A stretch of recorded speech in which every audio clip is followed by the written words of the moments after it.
अगर इंपोर्ट और एक्सपोर्ट की बात की जाए ना कि दोनों क्यों हो रही हैं, तो ये कोई नया फिनोमेना नहीं है। ये हर मुल्क में एक ही वक्त में एक चीज़ इंपोर्ट भी होती है और वो एक्सपोर्ट भी होती है।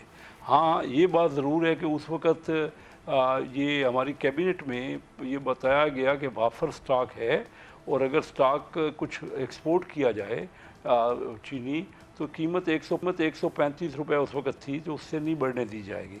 और एक हमारी कमेटी भी बनी, मिनिस्ट्रियल कमेटी, जो इसको पूरा हर हफ्ते उसकी मीटिंग करके उसको पूरे विजिलेंस करती थी कि कीमतें नहीं बढ़नी चाहिए।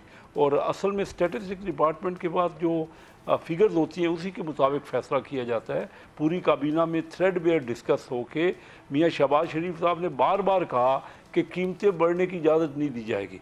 और हमारी जो कमेटी थी मिनिस्ट्रियल, वो भी इस बात का ख़ास ख्याल रख रही थी। लेकिन ये अचानक पता चला कि क्वांटिटी शायद कुछ शार्ट है, क्योंकि उतनी क्वांटिटी जो एश्योर कराई गई थी, तो वो कीमतें तो अब बढ़ गई हैं और अब इंपोर्ट की इजाज़त दी जा रही है। ये होना तो नहीं चाहिए, हमें ज़्यादा इस पर और निगरानी करनी चाहिए थी।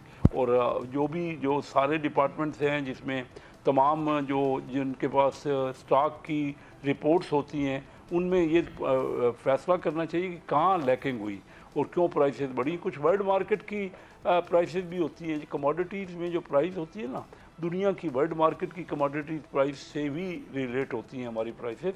और ये अभी काफ़ी चीनी की प्राइस बढ़ी हुई है और जिसकी वजह से इंपोर्ट का फ़ैसला किया गया है, कुछ क्वांटिटी इंपोर्ट हो ताकि प्राइसेस कम हो। और फ़िलहाल क्योंकि वक्ती शार्टेज का ये स्पेकुलेटिव जो जहन होता है, उसके मुताबिक वो ये कीमतें बढ़ा रहा है मार्केट की फोर्सेस जो है। सब्सक्राइब करें और बेल दबाएं ताकि कोई खबर रह न जाए।